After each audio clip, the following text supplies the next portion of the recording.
Is self-sufficiency even possible? The short answer, no. The long answer, yeah. In today's video, we will be discussing what self-sufficiency really is, what it looks like, and all the pros and cons. Self-sufficiency is more of a journey than a destination. It can look like a lot of different things for different people. For some, it might mean going off-grid and only living off the land. For others, it might mean trying to be more healthy and conscious of where your food actually comes from.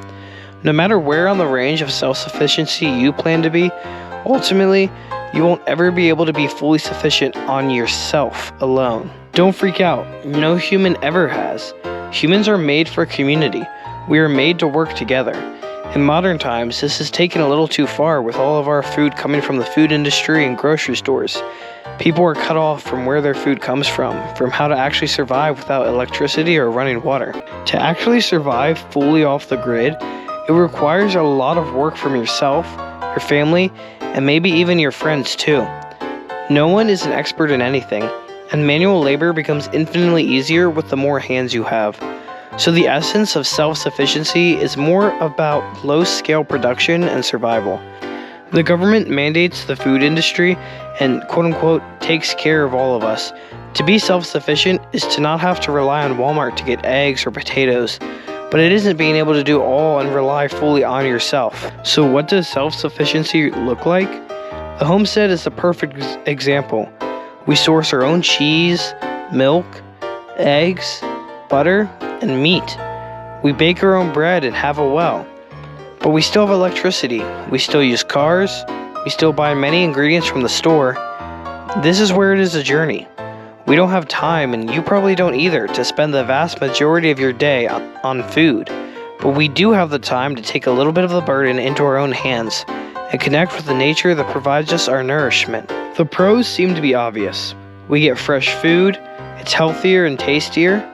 There's a level of enjoyment in food when you have raised it up since it was a seed or a chick. We are more grateful for the system we have in place, for the convenience of our modern food system.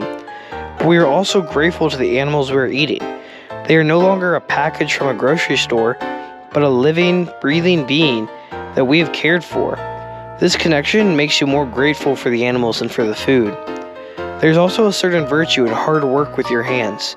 And waking up early and, no matter the weather, going down to milk and take care of a cow or some chickens. It makes a man's life more simple. He becomes more grateful for the time he has been given. But the cons can outweigh the pros. When we started homesteading 2.5 years ago, my mom had 3 teenage sons to help her.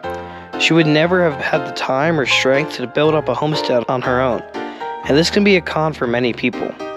It takes a lot of time and energy. Especially if you're a young family, it'll be really difficult.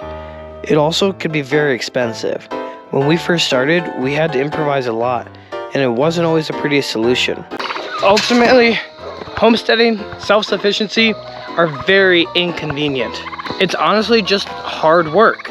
But if you can find yourself on a path of life where you can start some form of self-sufficiency, then you can start small, like a little garden or some chickens, whatever it takes to just take that first step and start this long but beautiful journey. Because at the end of the day, every little bit you do is part of the journey and can provide you with the rewarding satisfaction that this homesteading and self-sufficiency lifestyle gives you. If this video helped you learn a little bit more about self-sufficiency or homesteading, please subscribe and like this video. And if you have any questions, I will try to answer as many as I can.